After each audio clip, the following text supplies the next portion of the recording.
For the past 25 or 30 years, it's been my privilege to be connected with HopeTree, previously known as Virginia Baptist Children's Home and Family Services, serving on the trustees and having a chance to work with staff and residents.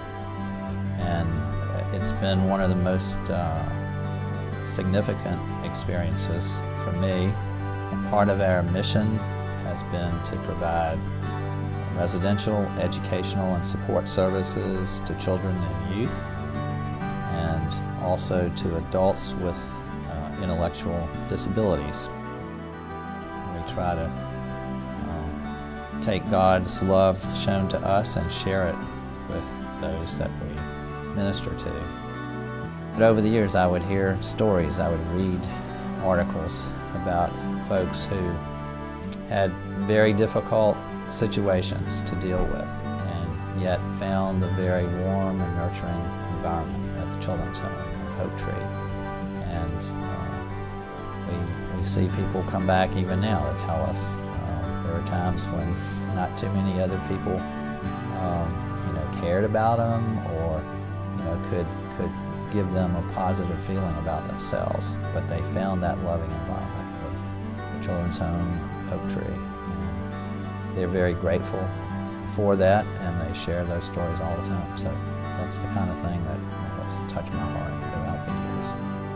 We had everything. We didn't have to worry about whether we were going to have food or whether or not we were going to have washer and dryer and clean clothes, and it was a great experience. I mean, we all look back at this place and we miss it a lot. We had people here that we could count on, and people that weren't going to give up. I mean, even though we might have pushed them to the brink sometimes, or quite a few times, but they never gave up on us. So I'd just like to say thanks to everybody who didn't give up on me. One of the most important things about HopeTree and its leadership is that we have been able to reinvent ourselves, to make changes as the needs for children and adults have changed. Because if we did not, we'd probably have an institution that had become a dinosaur. Probably the most significant thing that has been an expansion of HopeTree was about 20 years ago, the Developmental Disabilities Ministries began. We have 17 group homes across the state in which we serve members with intellectual disabilities. We consider this an opportunity to be beneficial and helpful to the families in assuring that their loved ones are cared for in a nurturing and faith-based environment. Sometimes it's even surprising that one of those adults would actually do a number of things in a group setting that they had never felt motivated to do.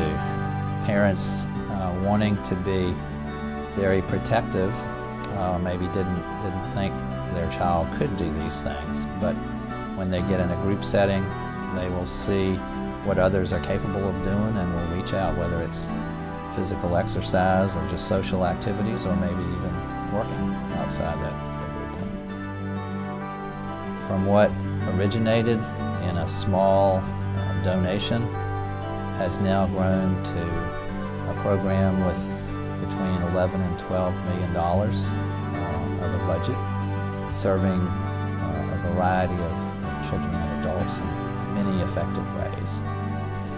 That's what I feel so good about, that we can look at and try to anticipate what the needs are. They're not at all the same today as they were 30, 50, 100 years ago, but yet the needs are there, and this agency has been able to evolve and try to meet those changing needs.